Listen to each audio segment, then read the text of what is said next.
our village of Baclayon in Bohol, there was always talk of an old fisherman who carried a powerful amulet. People said he could command the sea with it. Some mused that he was really the Jonah mentioned in the Bible, that the story of Jonah and the whale was really his story. But who can say? The conversation surrounding him was always dark and consummated in the smallest of whispers. It was taboo to speak his name, blasphemy. His stories were always different. He could send a swarm of bees to sting an enemy. He could make himself like one of the trees in the forest. If you heard someone whisper your name at night or whistle, you should never answer back, for it was he calling. I only heard pieces, for the grown-ups would always shut their mouths tightly when I walked by. It possessed me, the story of the fisherman. I wanted to know the whole of it, and so I went in search of him. I scoured the fish markets. I waited for hours, but he never showed. Then the thought struck me, where better to find a fisherman than his own special fishing hole? I asked the market owner, Mang Soro, where does Mang Mino live? Where does he hunt for these fishes? Mang Soro looked startled. Why do you want to know? Stay away from him. Besides, there is no one special place for him. Everywhere is special, you see. He calls the fish, they come, black magic. What do you mean, I scoffed. I could see my tone offended him. The unting he wears, the amulet. It brings the fish, but he's too old now. It weighs on you see. As he gets older, if he does not give away the medallion, it will drag him down. He has to get rid of it. When I questioned him more, Mang Soro clamped his mouth shut tight on a soggy cigarette and turned his back on me.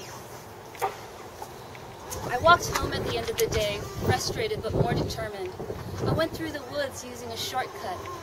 As I walked, I began to have the sensation that I was lost. The woods seemed alien to me, though I had walked them 100 times. Had this tree always been here? I asked myself. This hill, why have I not noticed it before? I stopped and looked around frightened. I shook myself. This is foolish. You have made a wrong turn somewhere. Don't be such a sissy. But the hair on my neck was standing on end, and my heart was playing at a tempo that it made it hard to breathe. I could hear whispering and movement, and I know you will not believe it, but I kind of heard the kind of whispering that one would imagine a fish would make when talking to another fish. Doesn't that sound crazy? Then I realized what else was bothering me. The forest, usually blanketed with rows of chattering mynah birds, scurrying lizards and snapping crickets, was quiet. Not a bird could be seen. Though I squinted my eyes at every coconut tree, the silence was unnerving. All was quiet except for the fish sounds. It was like the cackle dolphins make, but deeper in pitch, liquid somehow. I began to hear other noises as well. I heard something like a waterfall, a rainfall, or a stream. Soon the sound of running water was everywhere, the taste of it in my mouth.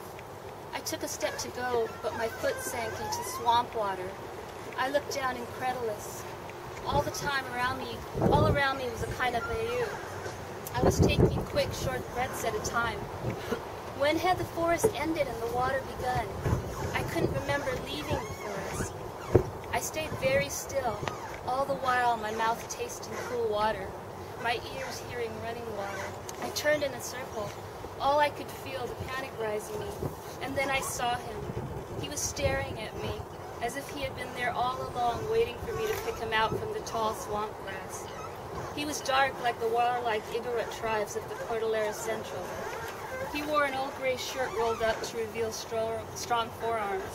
His face was wide, his dark eyes dull yet watchful. Sinong tumatawag sa akin? He asked. Who is calling me? Mang Mino, I stammered. He nodded slowly, then looked down into the waters. He canted his head as if listening to the fish. When he looked back at me, he said my name. Roman Flores. I nearly fell backwards. That was when I saw the shadows in the murky water, dark ink taking form around my feet. Fish all around me, weaving in between my feet. Mere fish, but they alarmed me. There was something different about them. I could see they had thought, and that was what frightened me the most. They gathered around and watched me expectantly, a swirl of metallic colors. They did not scatter as I turned and surveyed them. A group of 12 in particular hovered near me. There was a difference in their appearance from their others. Each had a bright stripe of violet down the length of their backs. Their fins cast the kind of glow a candle gives off. They appeared to watch me with interest. "What is it you want, Roman? State what it is. The tribunal is listening." "The tribunal? I come to ask. I want to become a fisherman." My hand shook as I watched the purple fishes. He stood still at my words, then looked off towards the forest of trees. The trees had reappeared somehow. The only way I can describe it is that it was as if the forest had become flooded by the ocean. The same forest, only filled with water. I could feel my feet solidly on the ground, but when I looked down, I could not see past the murky waters.